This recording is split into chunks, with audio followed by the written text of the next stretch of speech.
All right, I'm here with Jay Hoffman and Eddie Allen in historic Trempealeau and along the Mississippi River. And we are here to talk about Larry Penn. Both Eddie and Jay are big Larry Penn fans and friends, and have some memories to share about Larry's music and the power of the Cookie Man. So, where'd you meet Larry? What was it about his music that pulled you in? That's a question you're asking me? Yeah, just anything you want to share about any memories about Larry, really. Okay, I don't remember where I met Larry. I believe it was a folk festival. It was a folk festival in La Crosse, and it would have been the late 1970s. And Pat was with him. I actually met Pat because Larry was on stage, and at the time I was a cigarette smoker, and my wife hated smoking, and so I was sneaking cigarettes. And I went around the corner of a building where nobody could see me to have a cigarette, and there was Pat smoking. And she had the same story. Larry hated her smoking, and so so Pat and I became friends, and we had this smoking secret. But I met him at a folk festival, and he was great. I was a fledgling songwriter, and I think Larry was fledgling too, but he just happened to be great the minute he started doing it. You know, that's how I met Larry's story. Yeah. What about you, Jay? Well, I was. You met him in prison, didn't you?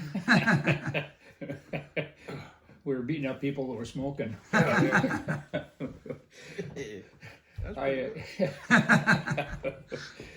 think I met him kind of through the Hobo Hootenanny. There's an annual Hobo Hootenanny that Eddie's been part of, and I've been part of since way back when. I think 34 years it's been going on.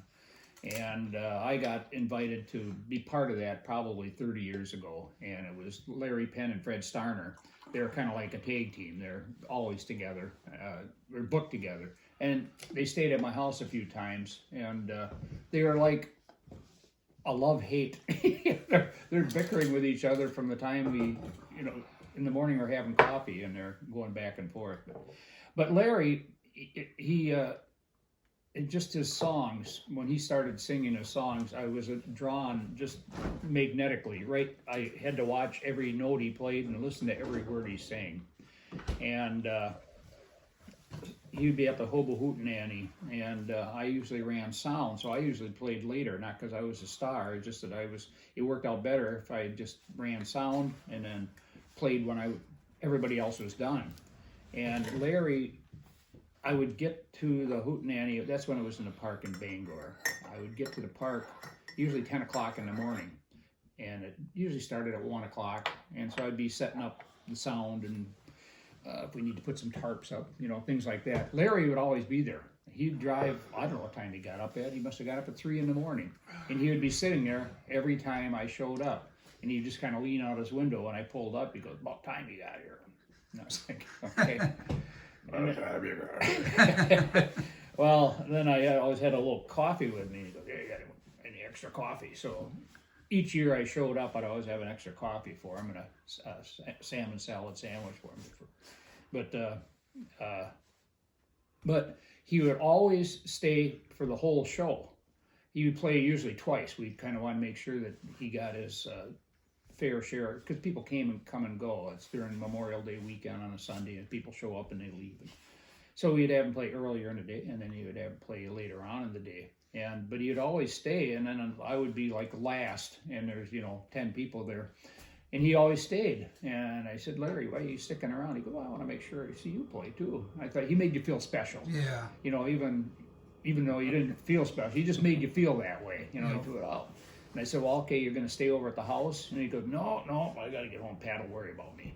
So it'd be sipping on a brandy at 10 o'clock at night. I'm packing up the gear, and he's heading back to Milwaukee. But Road warrior. Yeah, but just anytime I've heard him play, you know, I just style finger picking. You know, it was just you know who it is right away when he starts playing, and he kind of says, give me 15 minutes, I'll show you how to do that.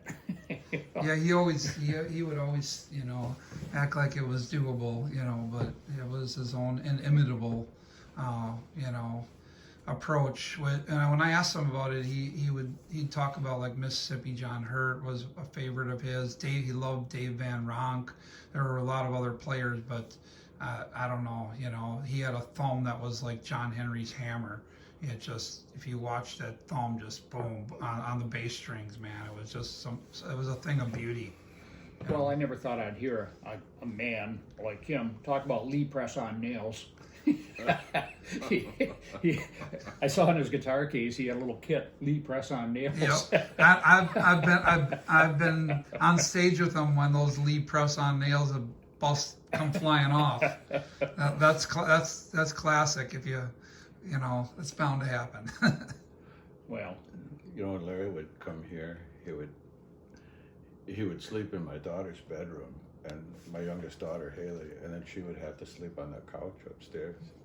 And he gave her a little plaque that said Larry Penn slept here. And put it on the door. Yeah.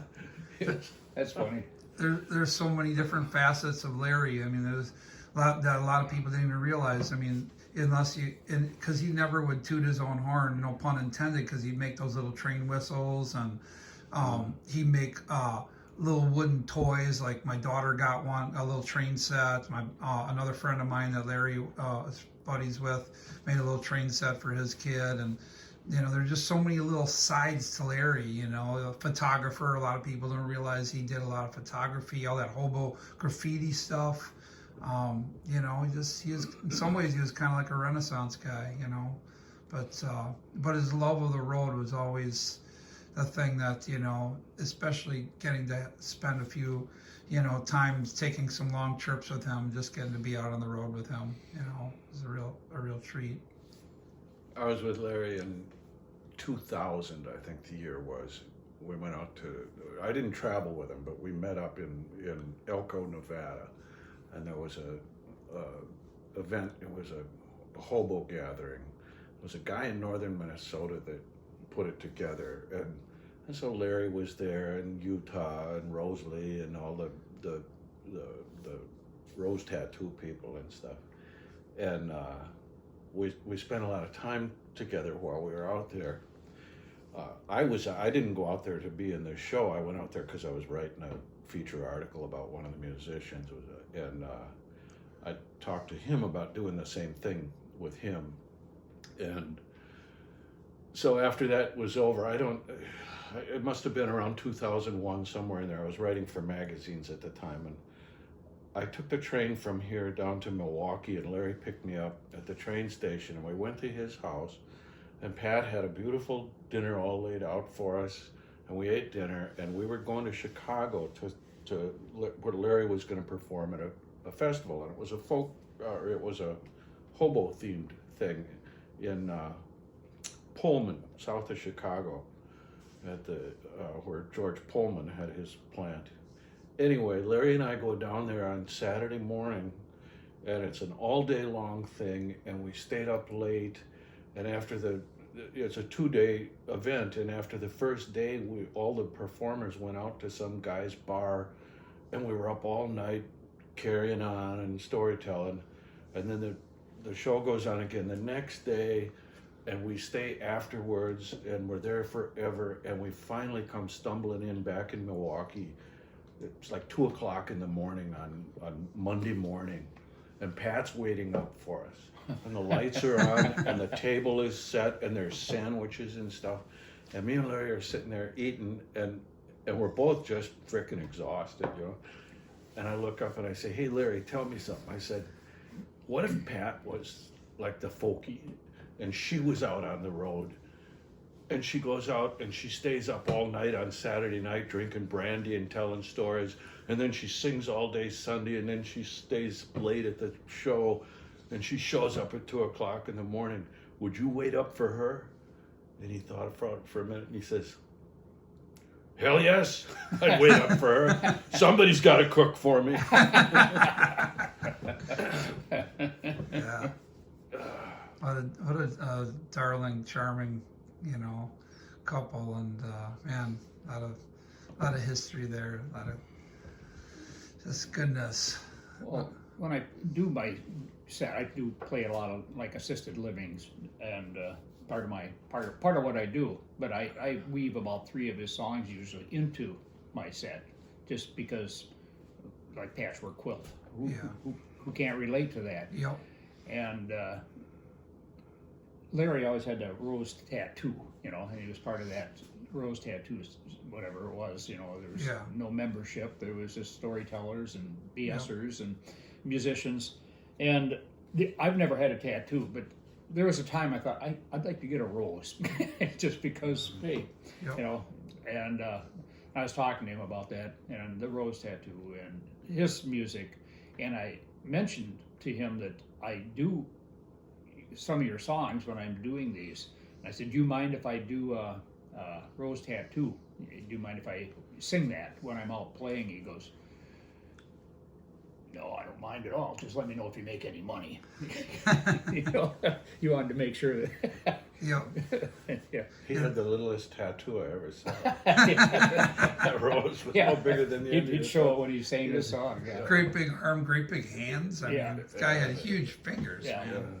Yeah, like a meat packer. Yeah, he's a good egg. Just pausing